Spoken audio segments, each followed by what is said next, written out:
everyone. मैं प्रीति Dixit, development educator. और मैं Ravikant Yadav, development educator.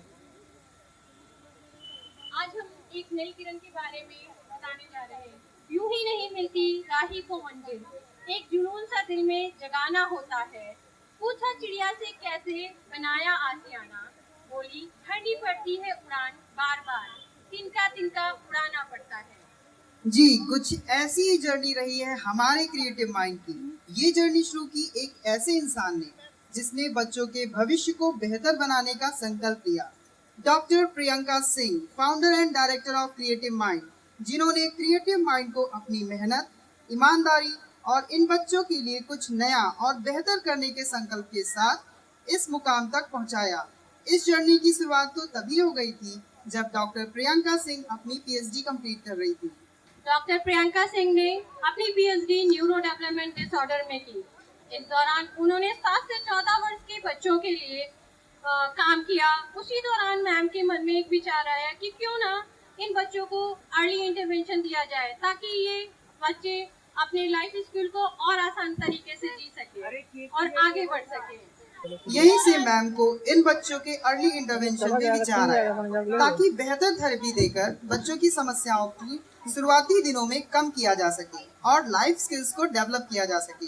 Ma'am को अर्ली इंटरवेंशन के लिए पहला बच्चा मिला जो कि 1 साल 10 महीने का था, जिसकी डायग्नोसिस ASD थी। अपनी पूरी लगन और मेहनत के साथ बच्चे में काफी इम्प्रूवमेंट दिखाया, जिससे आज वो सभी बच्चों के साथ सामान्य रूप से अपने सभी काम नॉर्मली कर रहा है। इस बच्चे की सफलता से मैम को हौसला मिला और उन्होंने अपने घर से ही एक रूम से अर्ली इंटरवेंशन सेंटर की शुरुआत करी और आगे चल के ये जर्नी 1 रूम से 2 रूम, 2 रूम से 3 ऐसे करके आगे बढ़ती गई। इसके पीछे सबसे बड़ा सपोर्ट मैम के हस्बैंड श्री ब्रजेश सिंह जी और मैम के father in law Surendra Bahadur Singh ji, जो एक पिता के जैसे हर कदम पे मैम का मार्गदर्शन करते रहे। 29 सितंबर 2012 वो दिन जब क्रिएटिव माइंड को ऑफिशियली क्रिएटिव माइंड नाम मिला। क्रिएटिव माइंड नाम रखने में 2 लोगों का बड़ा योगदान रहा, साइकोलॉजिस्ट निष्ठा गुप्ता और मैम के father in law Surendra Bahadur Singh ji का। 2014 में मैम ने कॉमडी अर्ली इंटरवेंशन प्रोग्राम की ट्रेनिंग के लिए अपनी टीम के साथ बेंगलोर गई ताकि वो ऑटिज्म के बारे में और ज्यादा चीजों को एक्सप्लोर कर सके और बेहतर से बेहतर थेरेपी प्रोवाइड कर सके। धीरे धीरे समय बीतता गया। 2 से 3 कमरे के तरह का थेरेपी अब कम पड़ने लगी। 8 अप्रैल 2015 में इंद्रपुरी कॉलोनी सीतापुर रोड लखनऊ में कॉमडील अर्ली इंटरवेंशन प्रोग्राम का फर्स्ट बैच स्टार्ट किया गया। यह प्रोग्राम लखनऊ में पहली बार शुरू हुआ। कॉमडील प्रोग्राम को फॉलो करते हुए बच्चों में काफी इम्प्रूवमेंट हुआ और काफी बच्चों को मेन स्ट्रीम स्कूल में एडमिशन कराया गया। 2018 में हमने creative genius inclusive pre school शुरू किया ताकि हम मेन स्ट्रीमिंग में आने वाली दिक्कतों के बेहतर काम कर सके। 33 न्यूरोटिपिकल चिल्ड्रन और 7 गिफ्टेड चिल्ड्रन को एडमिशन दिया, जिन्हें हमने 4 ग्रुप में डिवाइड किया। हमारा मोटो था play, grow and learn together. इससे हमें मेन स्ट्रीमिंग में आने वाली दिक्कतों पर अध्ययन करने और उन्हें सॉल्व करने का बेहतर अवसर मिला। सभी पेरेंट्स के सपोर्ट और स्टाफ के सपोर्ट के साथ हमने बेहतर रिजल्ट दिखाए। हमारे काम से हमारी पहचान भी बढ़ती गई और पेरेंट्स की डिमांड पे हमने 5 सितंबर 2019 में क्रिएटिव माइंड की दूसरी ब्रांच का इनॉग्रेशन गोमती नगर में किया। वहाँ पर भी हमने बेहतर से बेहतर माध्यमों से सर्विस प्रोवाइड की और उस ब्रांच को भी हमने ऊंचाइयों पे पहुंचाया। मार्च 2020 कोविड अटैक, जिसने पूरी दुनिया को मानो रोक सा दिया, लेकिन इससे हमारी गति धीमी जरूर पड़ी लेकिन रुकी नहीं। हमने ऑनलाइन थेरेपी के माध्यम से थेरेपी जारी रखी और बच्चों में इम्प्रूवमेंट लाए। कोविड की पहली लहर की गति धीमी हुई और हमने अपने स्टाफ के सपोर्ट से फिर आगे बढ़े। कहते हैं ना, जिंदगी में खत्म होने जैसी कोई चीज नहीं होती है।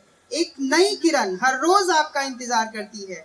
एक बार फिर पेरेंट्स की डिमांड पे और स्टाफ के सपोर्ट के साथ हमने अपनी 3rd ब्रांच का इनॉग्रेशन आसियाना में किया, जिससे पेरेंट्स को काफी सुविधा मिली और हमने पूरी लगन से काम शुरू किया। 15 मार्च 2021 को हमने स्पोर्ट्स एकेडमी की शुरुआत की, जिससे हमें सफलतापूर्वक चला रहे हैं। कुछ दिनों बाद कोविड की दूसरी लहर शुरू हो गई। इस लहर ने तो मानो सबकी जिंदगी की खुशियों को छीन सा लिया। इसी बीच हमने उस शख्सियत को खो दिया जिसके सपोर्ट से क्रिएटिव माइंड इस मुकाम तक पहुंचा था। हमारी प्रेरणाओं का स्रोत सुरेंद्र बहादुर सिंह जी, एक जिंदा दिल इंसान जिन्होंने अपने जीवन में कभी हार नहीं मानी और हमेशा हम सबके लिए एक प्रेरणा बनकर आए। पर होनी को कौन टाल सकता है। बाबा जी की प्रेरणाओं से भरी बातों एवं उनके विचारों को हम कभी नहीं भूल सकते हैं। वो हमारे दिलों में हमेशा जीवित रहेंगे। इस दुख की घड़ी भी मैम ने सिर्फ खुद को नहीं बल्कि पूरे परिवार को संभाला और हमें भी हौसला दिया। शायद जीना इसी का नाम है। कोविड की दूसरी लहर धीमी पड़ी। एक बार फिर हमने सूरज की नई किरण की भांति रोशनी फैलाना शुरू किया। कोविड प्रिकॉशन के साथ को फॉलो करते हुए हमने फिर से ऑफलाइन थेरेपी शुरू की। 2021 में हमने लगभग भारत के हर कोने से highly qualified well experience therapist को अपॉइंट करना शुरू किया। हमारा प्रयास रहा है कुछ बेहतर करने का, हमारा प्रयास रहा है कुछ नया करने का। इसी सोच के साथ डॉक्टर प्रियंका सिंह जी को यह विचार आया कि क्यों ना एक ऐसा हॉस्पिटल खोला जाए जहां इन बच्चों को थेरेपी से संबंधित सभी जरूरतों को एक ही छत के नीचे एक साथ पूरा किया जाए और पेरेंट्स को भी सुविधाएं दी जा सके। ऐसा विचार मन में ठान के मैम ने फर्स्ट रिहैब हॉस्पिटल खोलने की निर्णय लिया, जो अब हम सबका ड्रीम प्रोजेक्ट बन गया है। यहाँ पर होगी top pediatrician, dietitian, psychiatrist, psychologist की स्पेशल ओपीडी। यहाँ पर शुरू होगी लखनऊ में first time aquatic therapy parent training programme for early intervention. यहाँ होगी dance, drama and music therapy. यहाँ पर शुरू करने जा रहे हैं मटेरियल यूनिट, जहाँ टीचिंग लर्निंग मटेरियल प्रोवाइड हो सकेंगे। Therapy for anxiety and depression, therapy for obsessive compulsive behaviour, alcohol drug addiction, internet video game addiction, academic learning adjustment difficulties. हमें जरूरत है आपके सहयोग की, हमें जरूरत है आपके धैर्य की, हमें जरूरत है आपके विश्वास की। क्योंकि नन्ही चींटी जब दाना लेकर चलती है, चढ़ती है दीवारों पर 100 बार फिसलती है। गिरकर चढ़ना मन का विश्वास रगों में साहस भरता है। गिरकर चढ़ना, चढ़कर गिरना ना अखरता है, लेकिन उसकी मेहनत बेकार नहीं जाती, क्योंकि प्रयास करने वालों की कभी हार नहीं